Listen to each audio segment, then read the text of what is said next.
같이 읽겠습니다. 맏아들은 밭에 있다가 돌아와 집에 가까이 왔을 때에 홍학과 춤추는 소리를 듣고 한 종을 불러 이 무슨 일인가 물은데 대답하되 당신의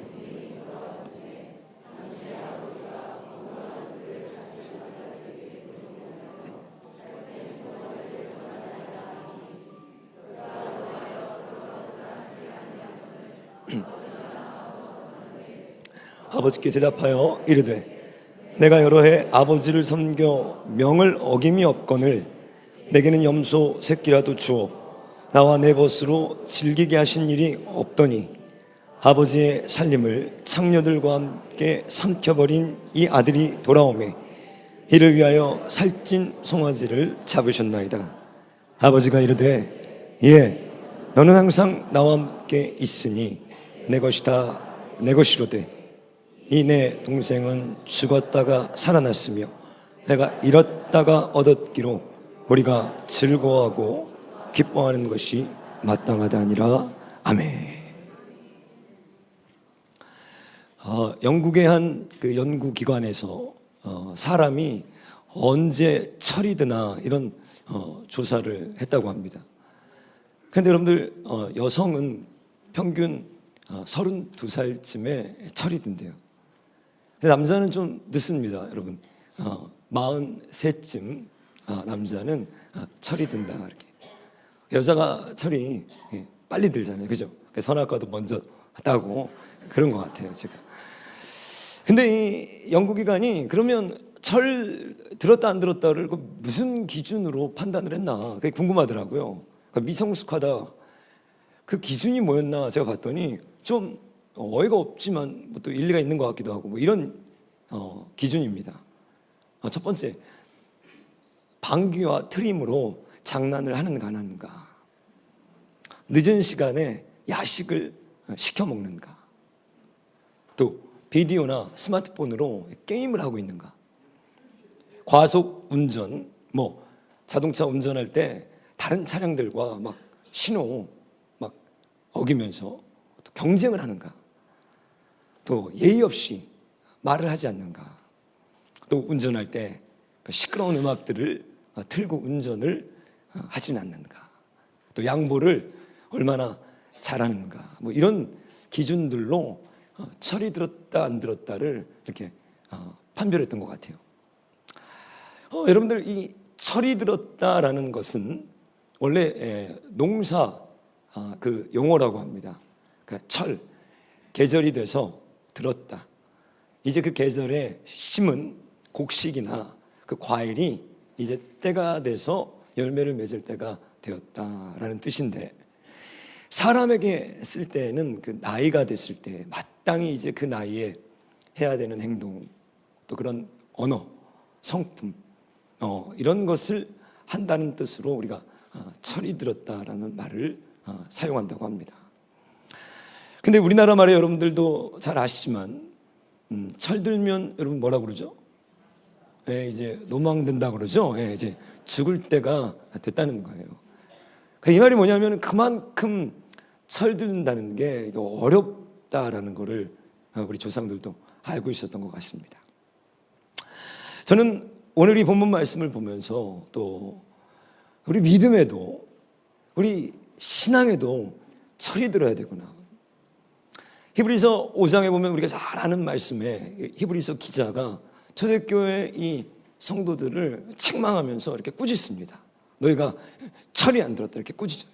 우리 5장 12절 같이 한번 한 목소리로 읽어보겠습니다. 대가 오래임으로 마땅히 선생이 되었을 터인데, 여기까지만 보세요. 너희가 마땅히 지금은 철이 들어서 선생이 되어야 될 터인데 아직 그리스도의 초보가 되었다.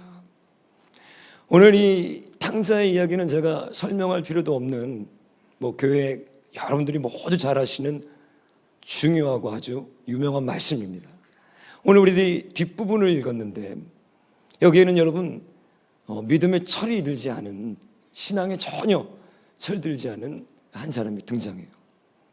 근데 문제는 뭔가, 그는 겉으로 어떤 특별한 죄를 짓지 않았다는 거예요. 그리고 아버지의 집을 떠난 적이 없는 FM 모범적인 삶을 살았습니다. 주일이면 8시부터 와서 여러분 2시, 3시까지 예배 드리시고 한 번도 예배를 어긴 적이 없는 그런 분들이라는 거예요. 그리고 아버지의 말씀을 잘 압니다.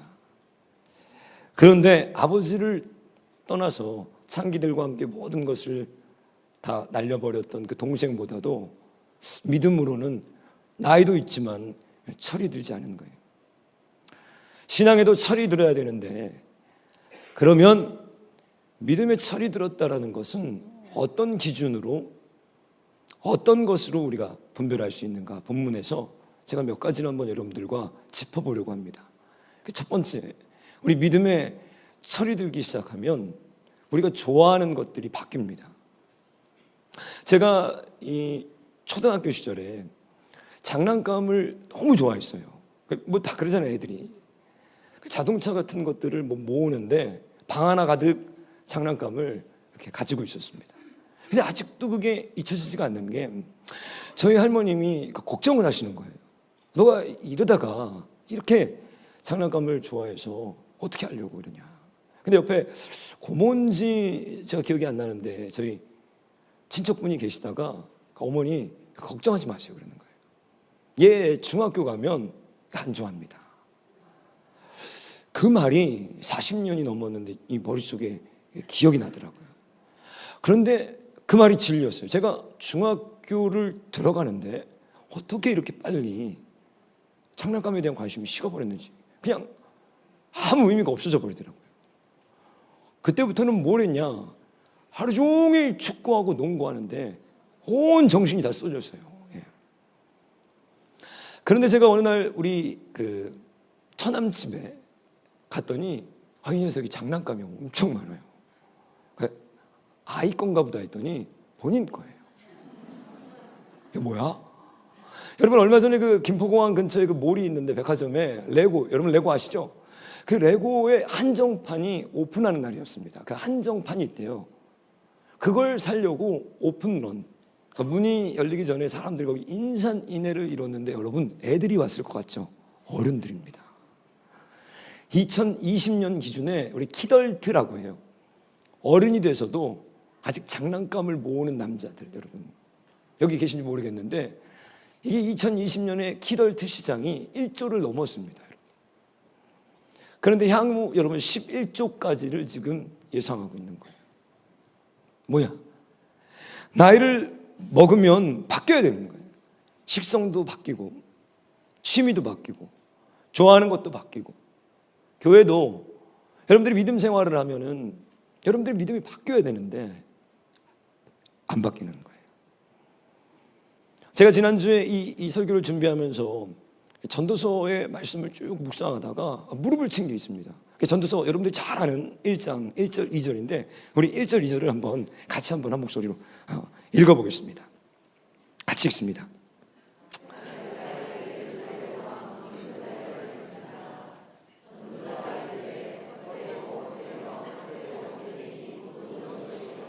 제가 이 말씀에 왜 무릎을 쳤는가, 늘 읽고 묵상하고 아는 말씀인데 그날은 아침에 이 말씀을 묵상하는데 새롭게 깨달아지는 게 있었어요. 그게 헛되다는 말을 5번 했는데 1절에 왕이 헛되다는 거예요. 솔로몬 철들었네. 여러분 누가 지금 이 헛되다는 얘기를 하고 있는가? 왕이 헛되다는 거예요. 왕이. 노숙인이 헛되다는 얘기가 한 게 아니라 우리 모두가 원했던 삶을 살았던 그 사람이 헛되다고 하는 거예요. 왜? 철이 든 거예요. 솔로몬이 드디어 철이 들었는데 문제가 뭐죠? 믿음의 철은 들었는데 너무 늦었다는 거예요. 지난주에 우리 어떤 성도님이 급히 연락이 와가지고 신방을 와줄 수 있겠냐는 거예요. 저희 성도님은 아닙니다. 서울대병원에 지금 중환자실에 어머님이 혼수 상태로 계시는데 목사님이 오셔서 기도를 해주시면 좋겠다는 거예요. 복음을 전할 수도 없어요. 이게 혼수 상태입니다 지금 오랫동안. 그래서 그 전화를 받고 아침 10시에 30분 동안 그때 면회가 되니까 꼭 이때 오셔야 됩니다. 부랴부랴 서울대병원을 갔더니 그 중환자실에 이제 제가 들어가서 몇 번 침대에 누구 이름만 받아가지고 그분을 찾아간 거예요. 이분은 지금 호흡기를 달고 전 처음 보는 분이죠. 그분이 누군지 전혀 몰라요. 어머니에 대해서 잠시 들어가기 전에 얘기를 해주시는데 그 어머님이 성당을 다니셨다고 이렇게 얘기하시더라고요. 혼수 상태에 빠지기 전에는 뭐 성호도 그으시고 그러셨다는데 어떡합니까? 30분이라는 그 시간을 주셔가지고 들어갔더니 제가 그 번호를 보고 성함을 이렇게 맞춰 딴 사람한테 가면 안 되잖아요. 그래가지고 가가지고 이렇게 딱 섰더니 제 눈에 제일 먼저 들어왔던 게 뭐냐면요, 발이 코끼리 발처럼 부어 계시는 거예요. 여성분이신데 80이 넘으신 노인분이신데 기도를 해드리기 전에 이렇게 쭉 그분을 살펴봤더니 손도 이렇게 부어 있어요. 그리고 호흡기를 붙여놓고 눈은 당연히 감으셨고 한쪽 눈에는, 왼쪽 눈에는 눈물이 이렇게 고여 계시더라고요. 기도를 해드리기에 앞서서 제가 목사니까 귀를 가까이 대고 복음을 전하기 시작했어요. 혹시라도 이분이 혼수 상태에서 이걸 듣고 계실지 모르기 때문에 죄에 대해서, 회개에 대해서, 심판에 대해서. 마음속에 안타까웠던 건 이분이 의식이 있을 때 내가 만날 수 있었다면, 내 얘기를 듣고 반응할 수 있을 때만이라도 만날 수 있었다면. 한참 애를 쓰고 있는데 간호사가 의심스러웠나 봐요. 누구냐는 거예요. 갑자기 와가지고 목사입니다 이렇게 얘기했더니 그분이 놀라셔서 알았다고 하시더라고요. 그렇게 복음을 전하고 기도를 이렇게 쭉 해드리고 나와서 그분께, 따님에게 너무 고마워하시고, 제가 물어봤더니 불과 해외에 계시는 분인데 해외에서 어머니를 보기 위해서 오셔서 불과 10일, 길어야 보름 전에 얘기도 잘 하시고 그렇게 어머니랑 걸어 다니시고 이런저런 얘기를 하셨다는 거예요. 그게 마지막이었다는 거예요. 전도서 12장 1절에서 여러분, 솔로몬이 아무 낙이 없고 곤고한 날이 이제 온다고 합니다. 우리 믿음에 철이 들지 않으면 나이는 먹지만 그걸 모르는 거예요. 나이만 먹었지 내가 영원히 살 것 같은 거예요. 나이만 먹었지 장난감 만지고 놀고 있는 거예요. 나이만 먹었지 여전히 세상이 좋은 거예요. 여러분, 우리 믿음에 철이 드는 사람들은 세상에 대해서 이제 시들해집니다. 하나님 앞에 갈 날을 준비하게 돼요.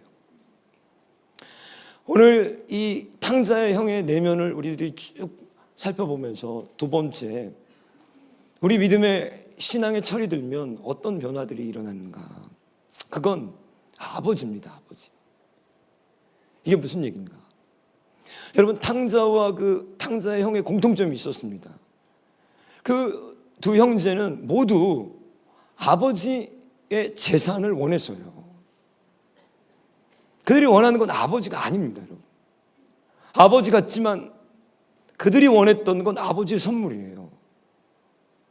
그들이 원하는 건 아버지라는 존재가 아니라 아버지로부터 오는 유익이었어요.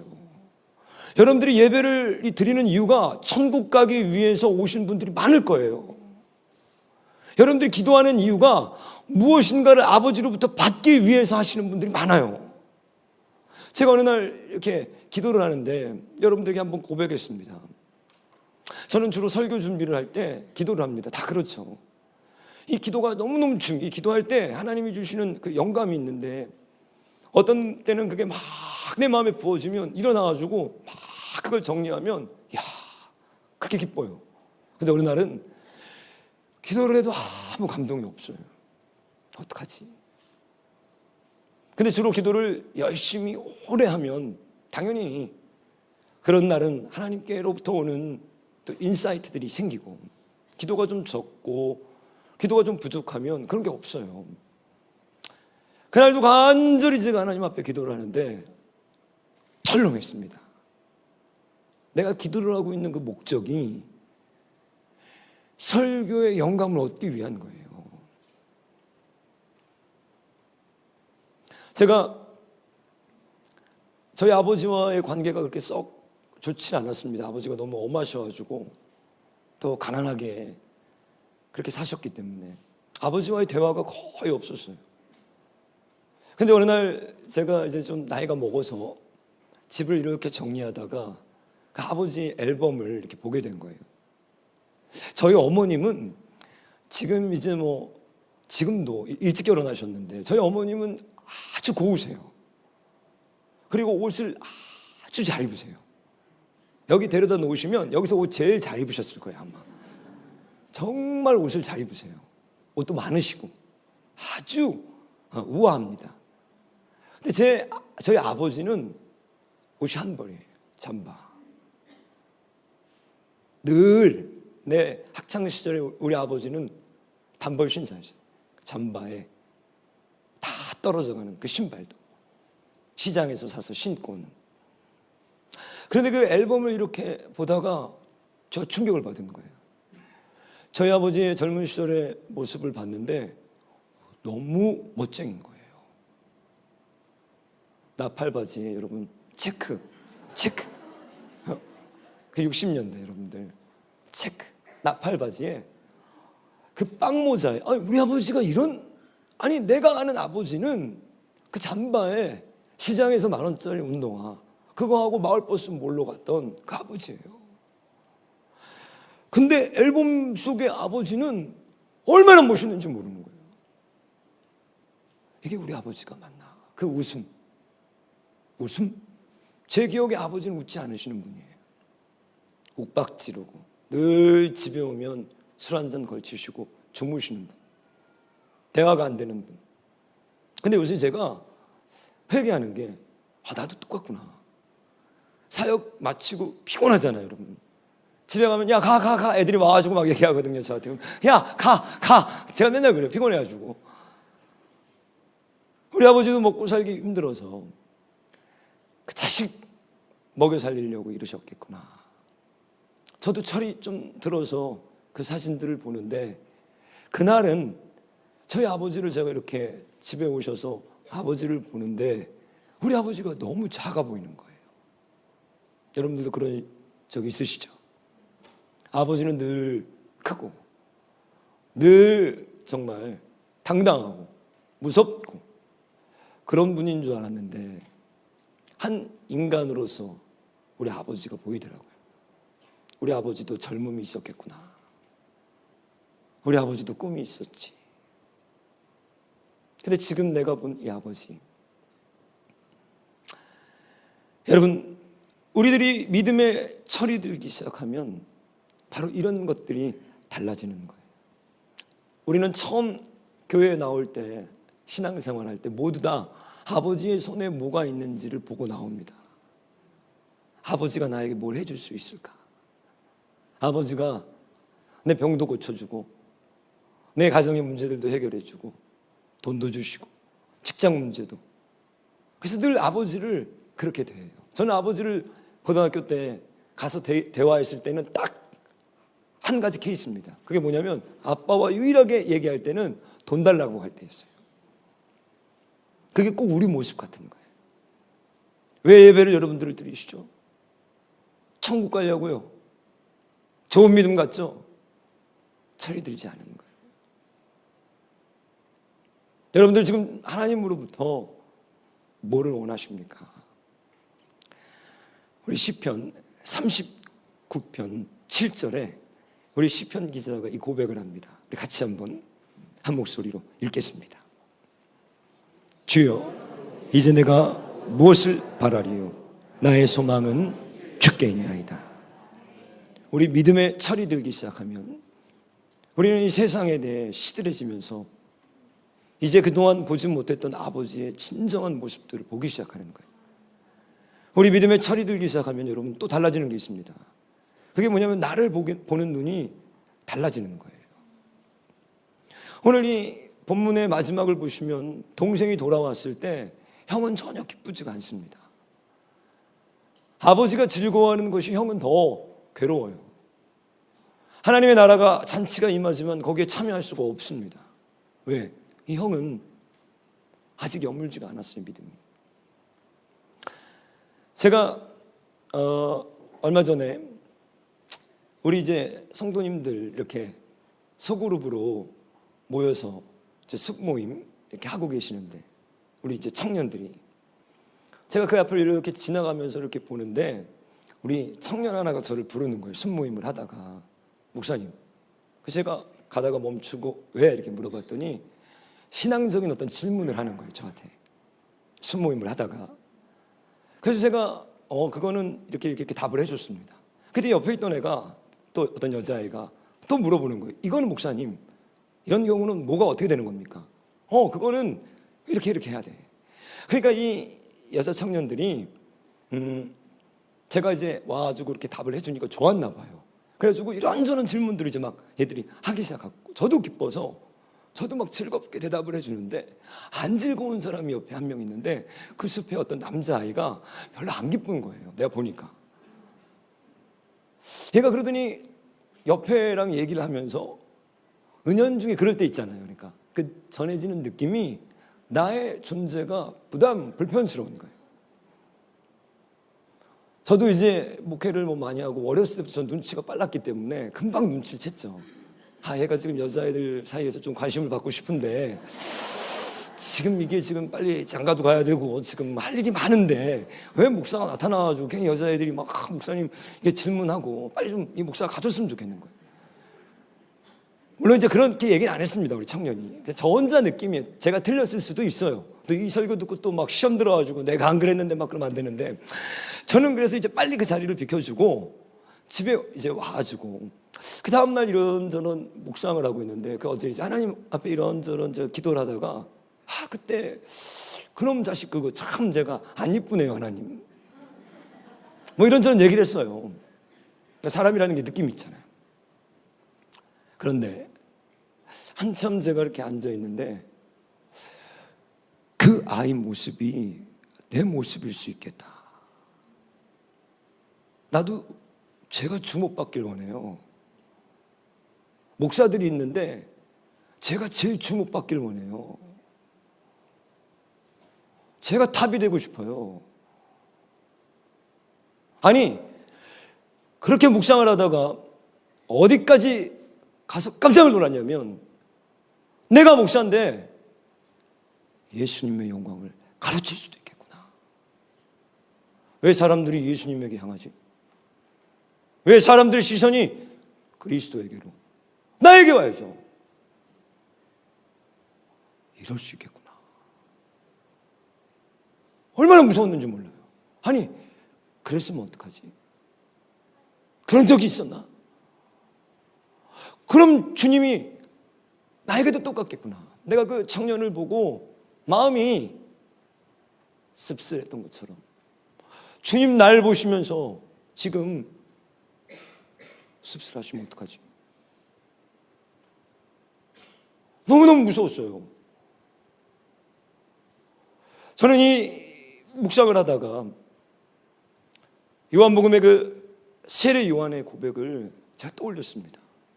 제자들이 와가지고 요한에게 뭐라고 그래요? 지금 저 갈릴리 목수 출신인 나사렛의 예수에게 사람들이 다 갑니다. 우리 이러다가 우리 교회 망합니다. 절로 다 갔습니다. 빨리 조치를 좀 취하십시오. 이게 세례 요한의 제자들의 아우성이었어요. 그때 요한이 뭐라고 고백합니까? 신랑과 그 들러리의 비유를 통해서 얘기하면서 그는 흥하여야겠고 나는 쇠하여야 하리라. 그것을 기뻐한다고 하는 거예요. 우리 믿음이 여러분들 철들지 않는 가장 중요한 문제가 있습니다. 이게 뭐냐면 자기중심적인 거예요. 아무리 교회 생활을 해도 이게 안 바뀌어요. 이게 안 바뀌어. 저는 요새 애를 쓰는 게 있습니다. 누군가 나에게 화를 내면, 누군가 나와 어떤 트러블이 있고 목회를 하면서 이해되지 않는 상황들이 벌어졌을 때 어떻게 해서든지 저 사람의 입장에서 한번 생각을 해보자. 때로는 여러분들, 저도 목회를 하지만 저를 싫어하는 사람이 있을까요, 없을까요? 저는 없을 것 같은데 있더라고요, 여러분. 저는 없을 것 같아요. 왜 날 싫어하지? 나 이해가 안 돼요. 왜 나를? 내가 뭘 멋있고 카인다인데 내가 뭘 잘못했어? 돈을 꿨어요? 내가 안 갚았어요? 아니, 있더라고요, 저를 싫어하는 사람이. 있어요. 많을 수도 있어요. 모르지, 이거 나만 모르는 거지. 더 특별히 이 젊은 우리 청년들, 우리 아들이 맨날 저에게 지적하는 거예요. 아빠는 T라는 거예요. T. 이거 모르죠, 여러분? 그 MBTI의 T가 뭐냐면 공감해주지 않고 맨날 정확한 답만을 얘기하는데, 아빠는 T라는 거예요. 아빠는. 애가 잠을 자고 있으면 안 일어나요. 안 일어나. 깨워도 안 일어나. 그럼 공감해달라는 거야. 힘들지? 일어나야지. 어려워, 어젯밤에 늦게 잤지? 이거 해달라는 건데 저희 집은 안 그래요. 일어나! 막 그러거든요. 야! 물 갖다 부어버려! 나가! 막 이러거든요, 저희 집은. 이해가 안 되는 거예요. 이해가 안 되는 거예요. 청년들도 이렇게 제가 가르치다 보면 세대가 다르잖아요. 많이 차이 나는 애들은 이제 막 20년, 30년 엄청나게 저 자식벌인데, 저 사람이 나에 대한 불만을 갖고 있어요. 입장을 바꿔서 나를 곰곰이 객관적으로 보려고 애를 써보면 내가 재수가 없었을 수도 있겠다, 이런 생각이 드는 거예요. 근데 이게 어려워요. 뼛속까지 나 중심적인 거예요. 이게 믿음에도 그대로 공통점입니다. 제가 왜 아까 주차 광고했습니까? 순모임 끝나고 나왔는데 앞에 차가 막고 있으면 좀 기다려주면 되죠. 우리 예배 드리고 있는데. 물론 급한 일도 있고 좀 짜증도 나죠. 저도 이해는 합니다. 근데 우리가 서로를 좀 배려해주고, 다른 사람의 입장에서 이거 예배 드리고 있는데 내가 가가지고 차 빼달라고 그러면 그 사람은 어떻게 되나, 이런 정도의 배려를 조금 해줄 수 있으면. 근데 이게 안 되는 거예요. 뼛속까지. 여러분, 부부싸움 왜 하세요? 여러분, 왜 우리가 이혼해요? 가정에서 왜 가정이 행복해야 되는데 매일 문제입니까? 다 자기 중심적이에요. 자식은 아빠가 나에게 해준 게 뭐가 있냐?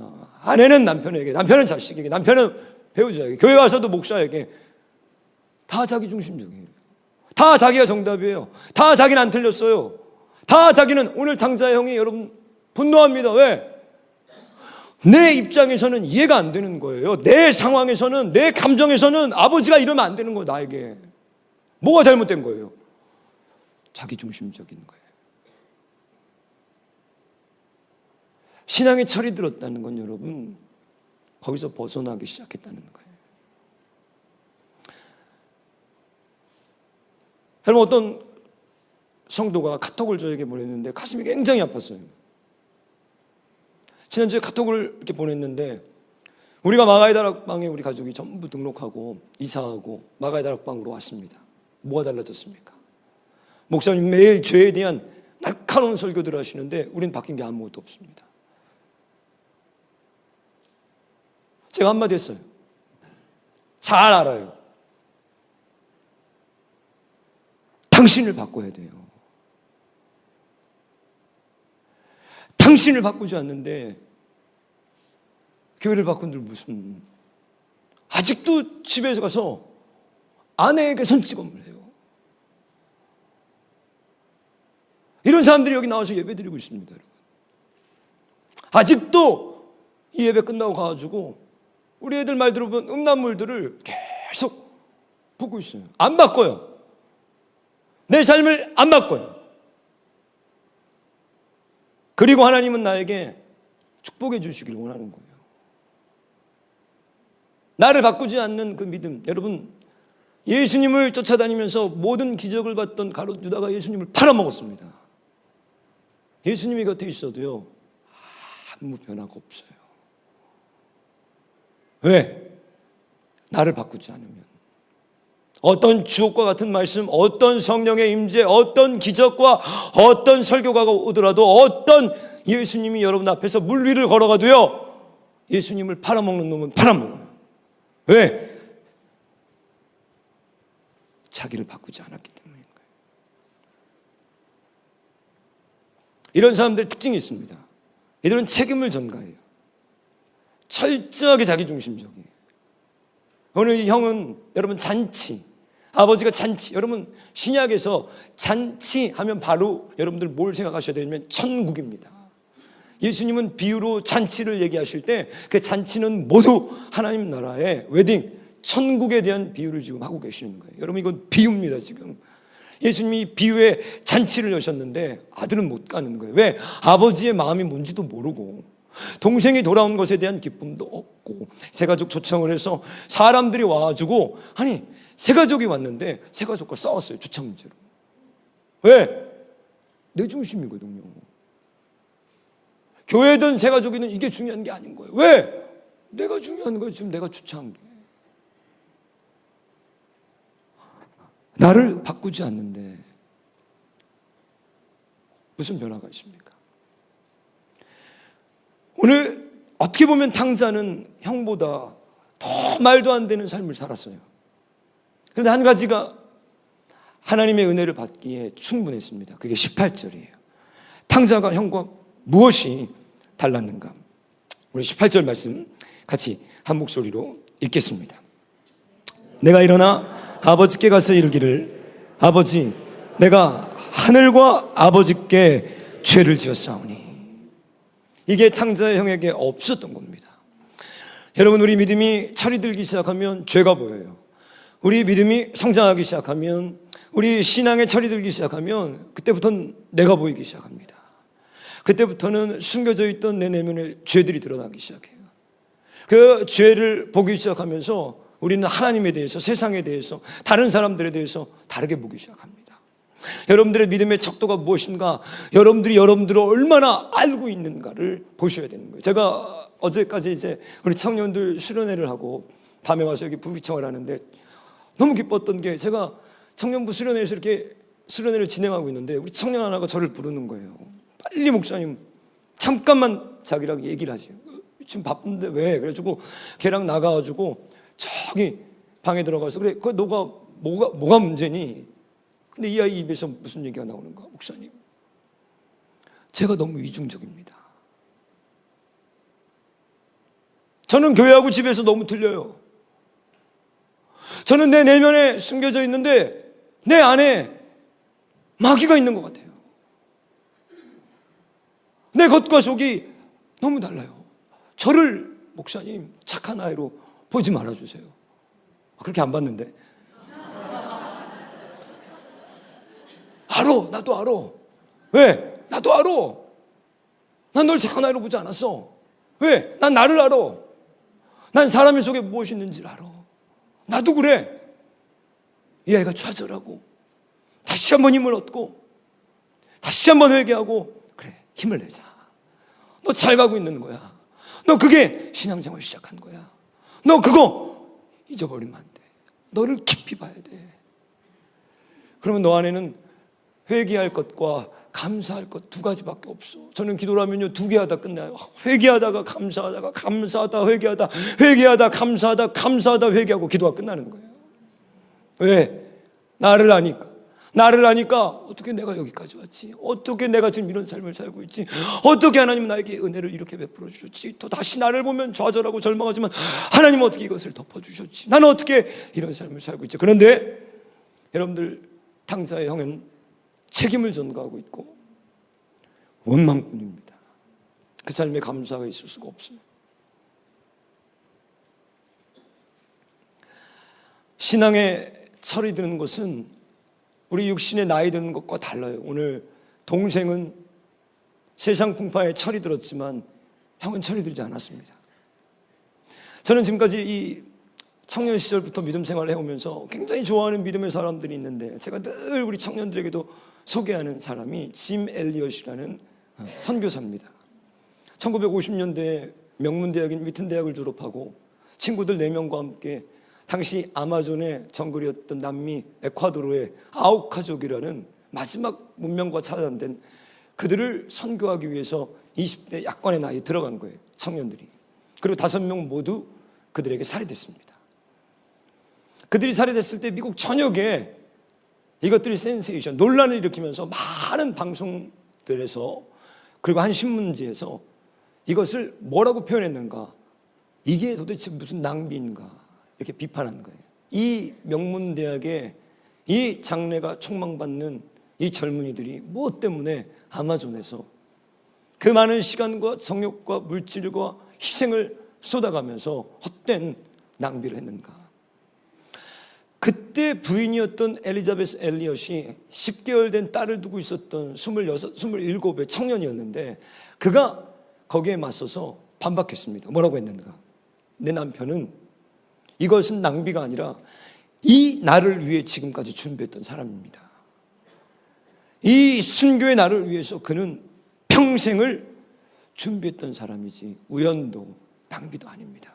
그리고 그 아내가 남편이 대학 시절, 청년 시절 썼던 일기들을 다 모아서 편집해서 그걸 책으로 냈는데 그게 베스트셀러가 됐어요. 그 일기를 중심으로. 그게 전능자의 그늘 시편 91편에서 제목을 따온 책입니다. 그때 짐 엘리엇이 19살 때 썼던 일기를 거기에 공개를 했어요. 그가 19살 때 위튼 대학에 있을 때 어떤 일기에다 뭐라고 썼는가, 제가 그걸 읽어드릴게요.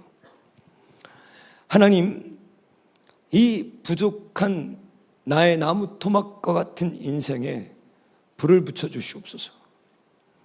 제가 주를 위해 탈 수 있도록 나의 삶을 주께서 소멸시켜 주시옵소서. 나는 오래 사는 것을 원치 않습니다.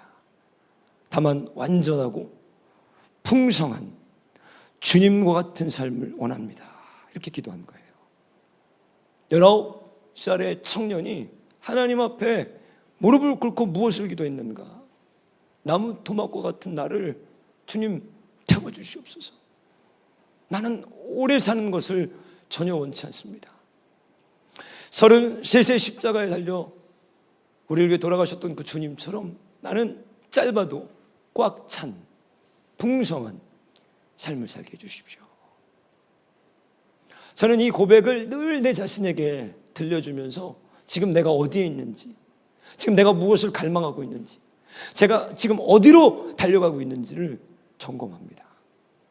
19살이었어요. 성도 여러분들 신앙의 연수만 길어지고 달코 다른 믿음 생활하고 계시지 않습니까? 새로워지는 것도 없고 예배에 대한 기대감도 흐릿해지고 하나님이 주시는 그 기쁨도 잃어버리고 이제는 그 잔치가 눈앞에 있지만 들어갈 수도 없는 미성숙한 자들이 아닙니까?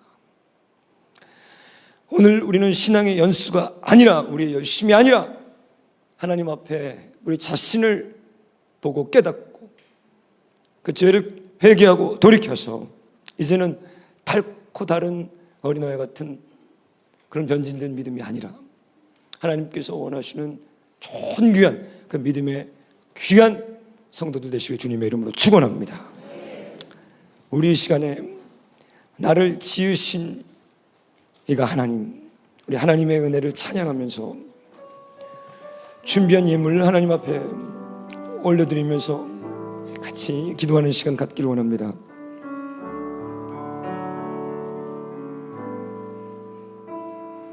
나를 지으신 하나님, 나를 부르신 하나님,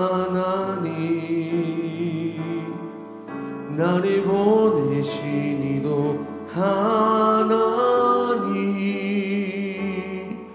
나의 나 된 모습 다 하나님 은혜라. 나를 지으신 이가 하나님, 나를 지으신 이가 하나님, 나를 부르신 이가, 나를 부르신 이가 하나님, 나를 보내신 이도 하나님, 나의 나 된 것은 다 하나님 은혜라. 나의 달려갈 길 다가도록 나의 마지막 호흡 다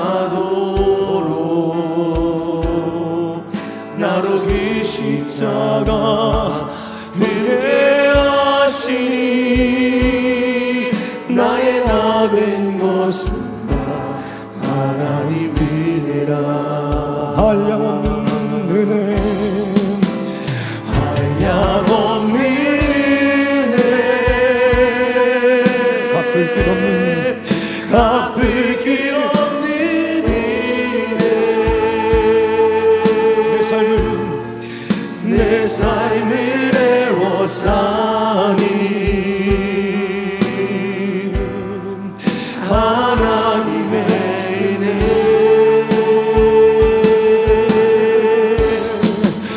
나 진정함 없이 이 땅을 밟아도 나를 대신이 하나님의 은혜. 우리 나를 지으신 이가 하나님 찬양합니다. 나를 지으신 이가 하나님, 나를 부르신 이가, 나를 부르신 이가 하나님, 나를 보내신 이도, 나를 보내신 이도 하나님. 나의 나 된 것은 다 하나님 은혜라.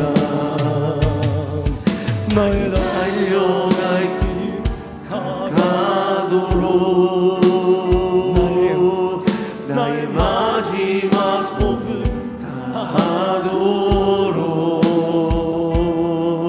나로 그 십자가 굽게 하시니 나의 나 된 것은 다 하나님 은혜라. 한량없는 은혜, 한량없는 은혜, 갚을 길 없는 은혜. 내 삶을 애워싸니 하나님의 은혜.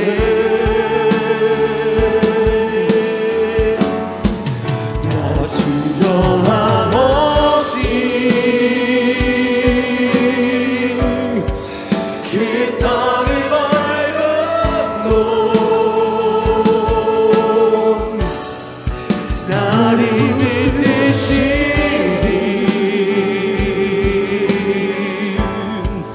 하나님의 한량없는 은혜, 한량없는 은혜, 갚을 길 없는 은혜. 내 삶을 애워싸니 하나님의 은혜.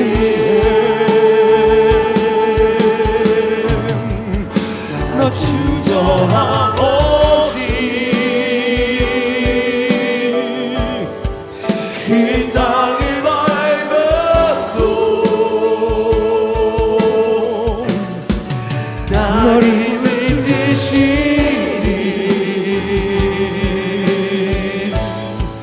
하나님의 내가 믿고 너를 지나니 내 모든 영광 찬란히 지니 돌보 아주신 것을 나는 확실히 내가 믿고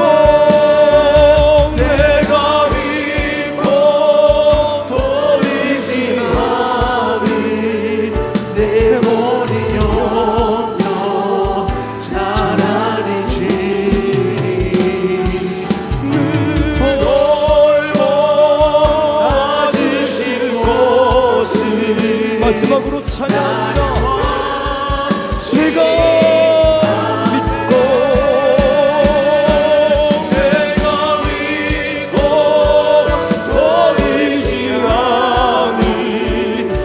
내 모든 영역 잘 아니지.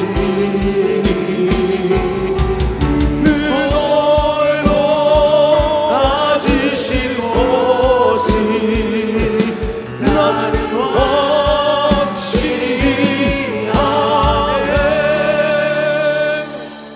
하나님, 저희들은 답을 알고 있는데 그 답대로 살지를 않습니다. 하나님, 변화될 수 있을 것 같은데 돌이켜보면 제자리 걸음입니다. 하나님, 아니 더 나빠진 것 같을 때가 너무 많습니다. 하나님, 우리 눈을 열어 밝히 우리를 보게 하소서. 주만 붙들고 주께로 달려갈 때 하나님, 어느 날 돌이켜볼 때 하나님의 귀한 성품과 하나님의 귀한 형상들을 닮아가고 있는 우리들을 보게 하여 주시옵소서. 드린 예물들 귀한 곳으로 흐르게 하시고, 이제는 우리 주 예수 그리스도의 은혜와 하나님 아버지의 사랑과 성령 하나님의 감화감동 교통 역사하심이 오늘 자신의 허물 앞에서 떨고 애통하며 괴로워하고 아버지 하나님 탄식하는 그 영혼들 가운데 이제로부터 영원토록 함께 계시기를 축원하옵나이다. 아멘. 우리 들으신 말씀 기억하시면서 우리 주님 이름 한번 부르며 동성으로 기도하겠습니다. 주여.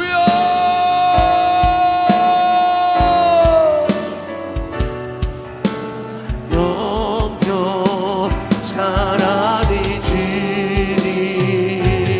이 돌보 아주신 곳이 나는 확실히 아네. 내가 믿고 또 의지함이 내 모든 영병 잘 아니지니 네 돌보 아주신 곳이 나는 확실히 아네. 내가 믿고 또 의지함이 내 모든 영병 잘 아니지. 돌보 아주신 것이 나는 확실히 아네. 한량없니리네 갚을 없니리네. 내 삶을 애워싸리 하나님의 은혜. 나 지정함 없이 그 땅을 밟은 너 나를 붙드시네. 하나님의 은혜.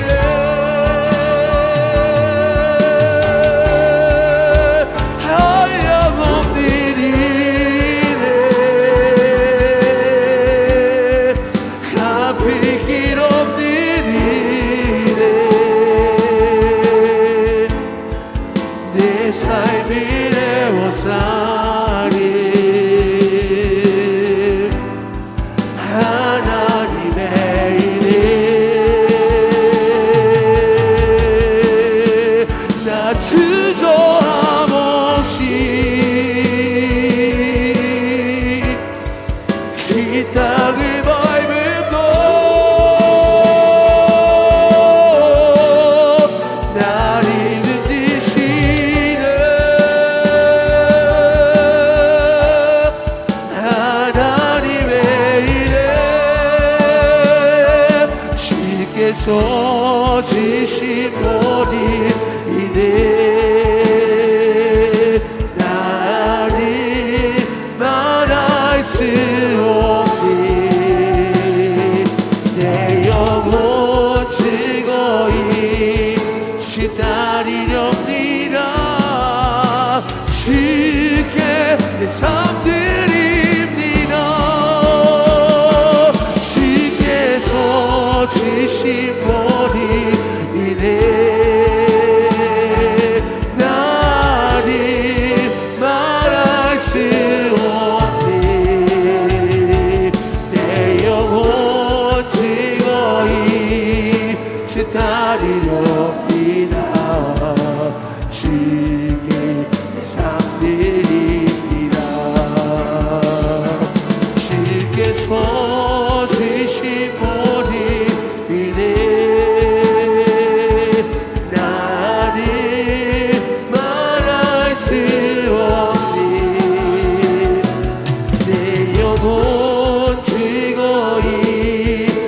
따르려